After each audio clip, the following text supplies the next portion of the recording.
哇，这大雨，这是下暴风雨啊！对呀，是啊，台风要来了。是啊。刚才呢，天还是晴的，还晒得很热啊。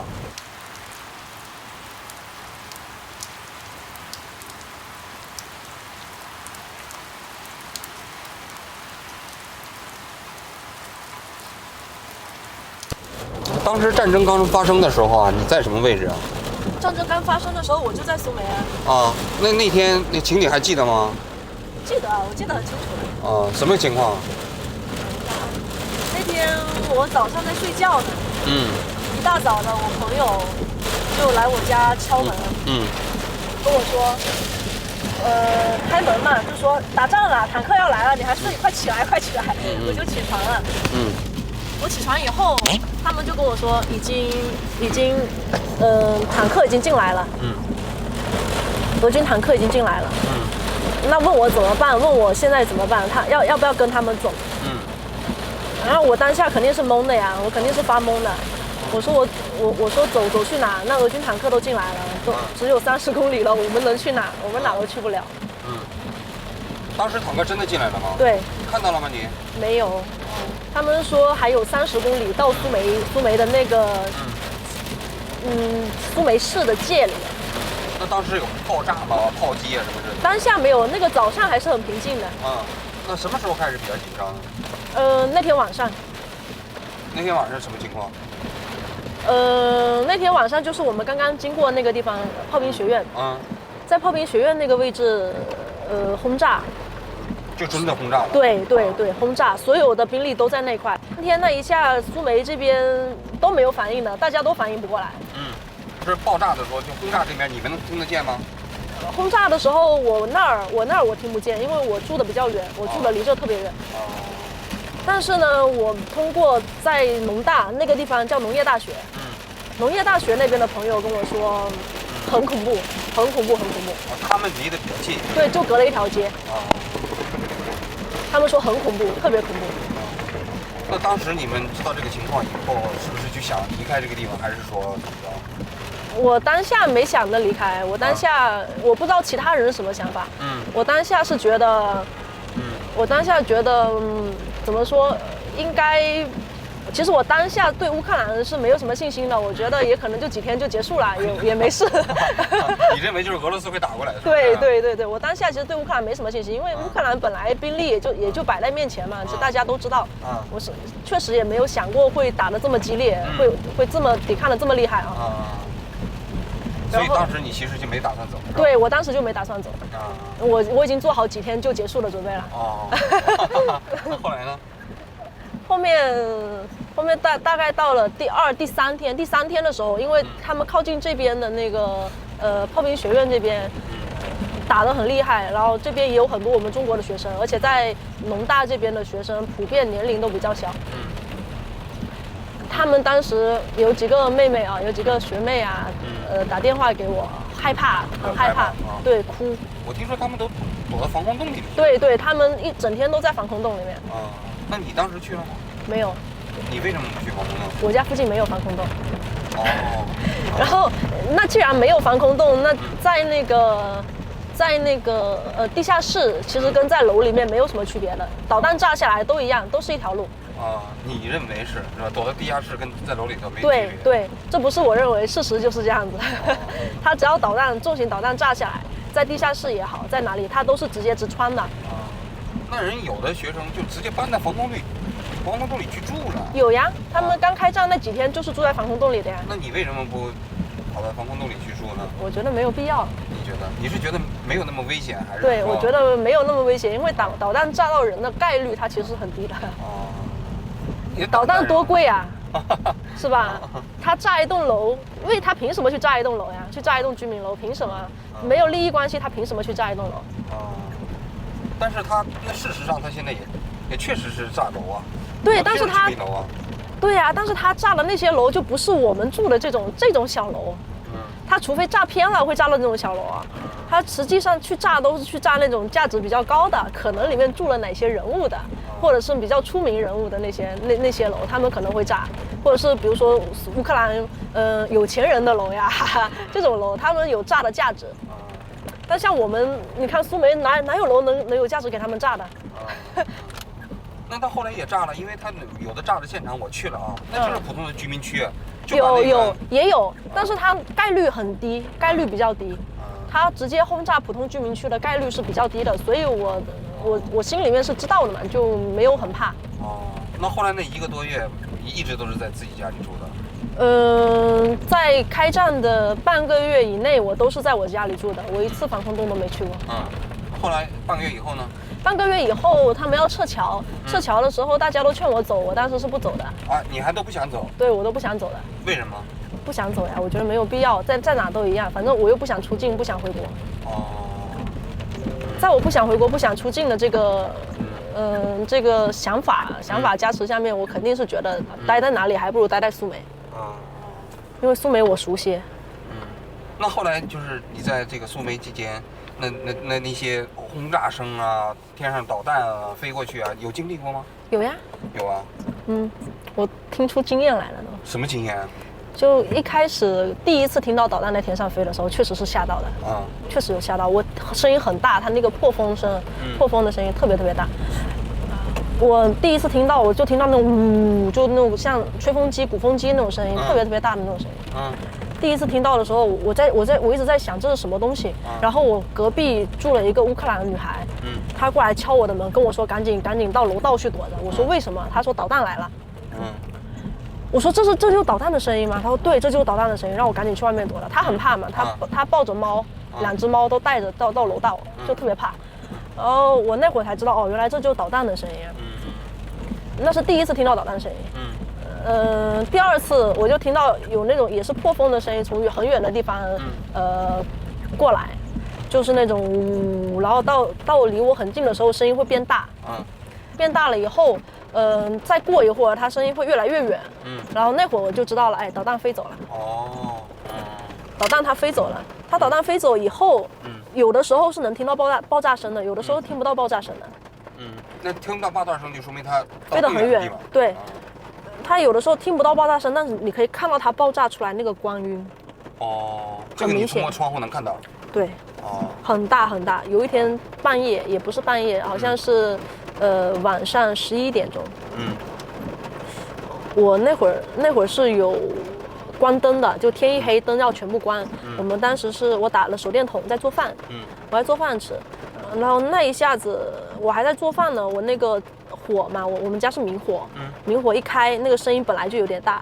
我听到外面有很大很大的声音，比我明火的声音还大，比我那个抽油烟机的声音还大。我就赶紧把火关了，把抽油烟机一关，我就蹲在地上去听那个声音，特别特别吓人，那个声音特吓人。还是那导弹的声音？对，但是那个导弹是我之前从来没见过的。那你就是说它跟别的导弹的声音不一样？对。怎么个不一样法？特别大，感觉周围全都是那个声音。感觉周围全都是那个声音，而且特别特别大，就感觉就在耳朵旁边。那你是不是觉得这个导弹就是要炸你们这个地方？没有，我感觉这个是什么东西，怎么这么大？我说什么东西这么大的飞过来了？哪有这么大的东西往这边飞？想这应该不是普通导弹。后面一看，无人机。无人机？对。很大。我后面那个导弹飞离我很近的时候，我就感觉窗外那个光一闪而过。然后我以为它过去了，飞走了嘛，那是第一个。我看到那个有很大的一个光亮就过去了，一个光球就过去了。然后到那个球过去，大概过了几秒钟，我以为过去了，就过了五六秒钟以后，我又听到那个声音，很大很大的声音，又有一个飞过来。然后我就赶紧到那个阳台一看，哇，那震惊啊，太震撼了，那个场面太震撼了。什么场面？就是感觉像飞机尾翼一样的喷火的那种东西。就喷过去了，一路飞得很快。也是导弹是吧？导弹，然后就一路从我家这边天，整片天都亮了，一路亮到了很远的地方。那会儿已经是晚上11点多了。整片天全亮了，它飞过的地方全都是亮的，跟白天一样。那是第2颗飞过去的，第3颗跟第2颗隔了就也是几秒钟的时间。它就飞了第3颗。第3颗也是跟第2颗是一模一样的，3颗飞过去都是同一种导弹，但我不知道它到底是什么导弹啊。飞过去的时候就是飞过一个天亮一边，飞过一个天亮一边，到它飞了很远以后呢，就看到那一边一下就炸开了，我们听不到声音，但是那一半边全亮了，亮了大概有个10分钟。离你们远吗？很远。后面才知道有一个那个地方叫什么阿克德尔嘎，那个地方叫阿克德尔嘎，苏梅州。苏梅州的。对，那个地方那个城市叫阿克德尔嘎，怎么用中文表示我不知道。后面才知道是那边被炸了一个，说是一个居民服务中心吧。说是被炸了一个居民服务中心。然后就第一颗导弹飞过去的时候，全部的电都没了。哦，你们这儿就停电了？对，整个城市，整个苏梅州，全部都没电。它当时是一个热力电厂被炸的，是吧？对。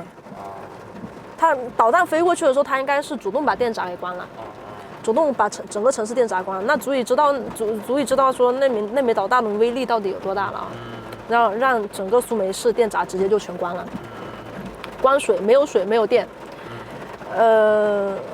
到它的电力恢复大概是过了2个多小时以后，才慢慢开始恢复，不是所有地方都恢复。我们家那块属于纯正的居民区，那块是先恢复了。我们家大概就是2个多小时以后就开始有电了，但学校那边隔了1天多才有电。就震感最强烈的一次，那会儿是刚刚开战没几天，那次震感特别强烈，我床都晃了，楼都晃了那次。那个导弹是我听到从远的地方飞过来以后呢，我感觉不对，这个声音怎么这么近？然后这声音怎么这么近？然后后面果然就炸了，就在我们附近不知道哪个地方炸了，特别响，楼都晃了。那就是从远，然后到声音越来越低，那就是导弹要掉往下降。你说那音频变低了是吧？对。你就慢慢就听出经验来了，就通过这些。对，就是那一次就听出经验了。到后面呢，因为一开始你说不怕吧，都是假的，大家都怕。你说我怕不怕？我也怕，只是我不说而已。我要，因为有一些人他比较依赖我嘛，那我要一说我怕，那他们不就更怕了？那我就不能说我怕，我只能说没事，没事，稳住，不要害怕，不要上陌生人的车。我一直安慰他们说，大使馆会接我们出去的。那他们的信仰嘛，他们对国家是有信仰的嘛。我说大使馆一定会来接我们出去，你们不要害怕，千万不要怕，也不要去上陌生人的车，这是很危险的事情。宁愿在防空洞里面待着，也要等到大使馆开车，是大使馆开车把我们接走，我们才能上那辆车。那到后面，那他们给他们信仰，给他们希望，他们不至于太崩溃啊，对不对？后面就对，后面就等到了大使馆车给他们接走了。不是大使馆吧？是这个当地的那州政府组织的送走的。大使馆也在组织啊？是吗？大使馆在组织吗？大使馆有出力的，大使馆不出力，州政府对。我问那个州长，他说是他们联络了，大使馆联络了。对，大使馆是联络的。送都是这边的这个红十字会。这个州政府组织的公交车嘛，对，还有火车把学生送出去，是吧？对，但是里面你说如果没有大使馆在里面调和，也不大可能实现这个问题，因为当时苏梅的情况是很严峻的，苏梅整个都被包围了，就是全部围在一团，根本出不去。你当时一起出去了吗？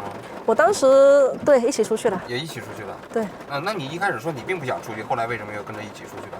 被架走了呀！被架走了。我学弟他们就一直拉着我走，他们觉得把我一个人留在这太危险了，然后就把我拉上车了。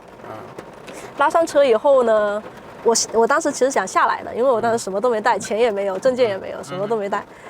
还穿的很冷，那会儿零下10几度吧，我就穿了一条牛仔裤，特别冷，我没想着走呢。那你是坐火车走的还是坐公交车？公交车走的。给你们拉到什么地方？给我们拉到博尔塔瓦，然后在博尔塔瓦那边又坐火车到利沃夫。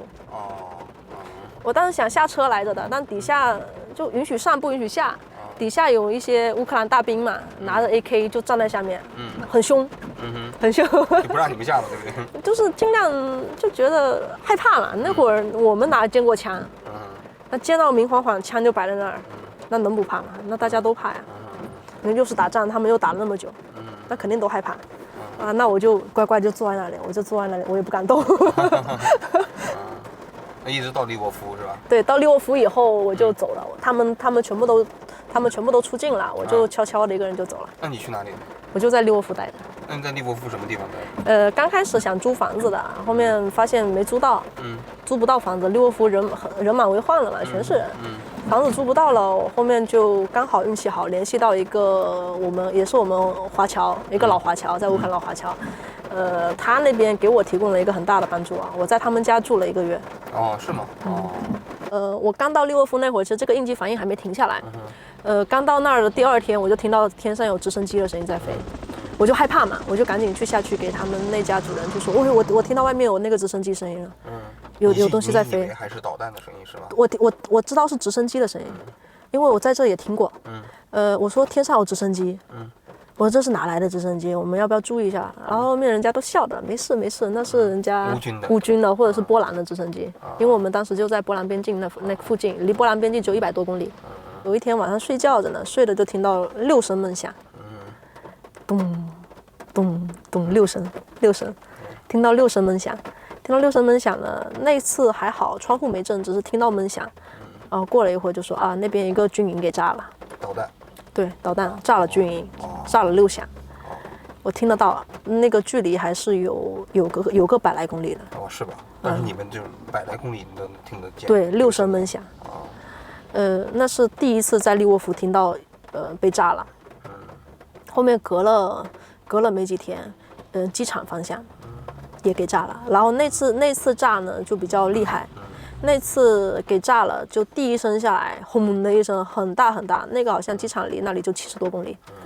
第一声下来，轰的一声很大，然后我住的那个他们是民房、民宅，窗户都开始刷刷刷刷的响，就震。然后第2声稍微小一点点，窗户没震，但是听得到有东西砸下来了，哐的一声，我就赶紧出门一看，就是感觉那个烟是很近的，一大股烟就飘起来了。然后说是机场方向，就是运输那个物资的那个道路给炸了。人特别好，我在他们家住了1个月，然后后面就在那一段期间里面想办法买了辆车嘛。然后最终想的还是说打扰人家不大好，在利沃夫又租不到房子，我们还是回苏梅。